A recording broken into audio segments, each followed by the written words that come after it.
السلام علیکم ویورز، امید کرتی ہوں سب خیریت سے ہوں گے اور سب کے لیے قرآن پاک کا ترجمہ عملی زندگی میں مددگار ثابت ہو رہا ہوگا۔ ویورز، ہمارے الحمدللہ 2 پارے مکمل ہو چکے ہیں اور آج ہم تیسرا پارہ شروع کریں گے۔ الحمدللہ ثم الحمدللہ، اللہ کا کروڑ ہاں شکر ہے جس اللہ نے ہمیں توفیق عطا فرمائی ہے کہ ہم قرآن پاک کا ترجمہ کر رہے ہیں،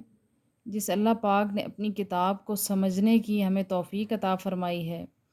اللہ پاک اسی طرح اس پر عمل کرنے کی اور اس پر ثابت قدم رہنے کی بھی توفیق عطا فرمائے۔ اس دنیاوی چند سالہ زندگی میں اللہ پاک ہمیں اپنی زندگی اللہ کی مرضی اور رضا کے مطابق گزارنے کی توفیق عطا فرمائے، تاکہ بروز قیامت جب ابدی زندگی شروع ہو تو ہم اپنی مرضی کی خوشحالی والی زندگی گزار سکیں، اللہ پاک کو راضی رکھ سکیں، اللہ پاک کے انعامات کے مستحق بن سکیں۔ ہم اس طرح سے تو عبادت نہیں کر سکتے جو عبادت کرنے کا حق ہے، لیکن کم از کم اتنا تو کر سکیں کہ اپنے مسلمان ہونے کا ثبوت دے دیں۔ اللہ پاک ہم سب کو قرآن پاک کے مطابق، اسلام کے اصولوں کے مطابق زندگی گزارنے کی توفیق عطا فرمائے۔ تو چلیے آج شروع کرتے ہیں ہم اپنا تیسرا پارہ سورہ بقرہ۔ اعوذ باللہ من الشیطان الرجیم، بسم اللہ الرحمن الرحیم۔ تلک الرسل، یہ سب رسول، فضلنا، ہم نے فضیلت دی ہے، بعضهم، ان کے بعض کو، علی بعض، بعد ان بعض پر، منہم، ان میں سے، من کلم اللہ، کسی سے اللہ تعالیٰ نے کلام فرمایا، ورفع بعضهم، اور بلند کیے ان میں سے بعض کے، درجات، ان درجات، وآتینا، اور دی ہم نے، عیسیٰ ابن مریم، مریم کے بیٹے عیسیٰ کو، البیناتی، کھلی نشانیاں، وَأَيَّدْنَاهُ، اور مدد فرمائی ہم نے ان کی، بروح القدس، پاکیزہ روح سے، وَلَوْ، اور اگر، شاء اللہ، چاہتا اللہ تعالیٰ، ما نہ مقتتلا، نہ لڑتے، الذین، جو، من بعدی، بعد سے تھے، ہم، ان کے بعد تھے، من بعدی، بعد سے، ما جاءتہم البینات، کہ آ گئی ان کے پاس کھلی نشانیاں، ولیکن، لیکن، اختلفوا، انہوں نے اختلاف کیا، فمنہم، پس ان میں سے، ماں کوئی، آمنا، ایمان پر ثابت رہا، ومن، اور ان میں سے، ماں کافرہ، کوئی کافر ہو گیا، ولو، اور اگر، شاء اللہ، چاہتا اللہ تعالیٰ، مقتتلوا، نہ لڑتے، ولیکن، لیکن، اللہ، اللہ تعالیٰ، یفعل، کرتا ہے، ما یریدو، جو چاہتا ہے۔ یہ ایک آیت ہے اور ایک رکوع مکمل ہو گیا ہے۔ اس کا ہی کچھ حصہ پچھلے سپارہ میں بھی تھا جو ہم نے کل پڑھا تھا۔ آج اس ایک ہی آیت میں 2-3 لیسن اللہ پاک نے ہمیں سکھا دیے ہیں۔ سب سے پہلے تو اللہ پاک نے اپنے انبیاء کے بارے میں بتایا ہے کہ اللہ پاک نے انبیاء بھیجے ہیں، کچھ کو کچھ پر فضیلت دی ہے، کسی کے ساتھ کلام کیا تو کسی کے درجات کو بلند کیا،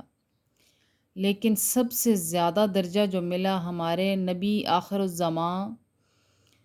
صلی اللہ علیہ وسلم کو، جو کہ تا قیامت تمام جہانوں کے لیے نبی بنا کر بھیجے گئے، تمام جہانوں کے لیے رحمت بنا کر بھیجے گئے۔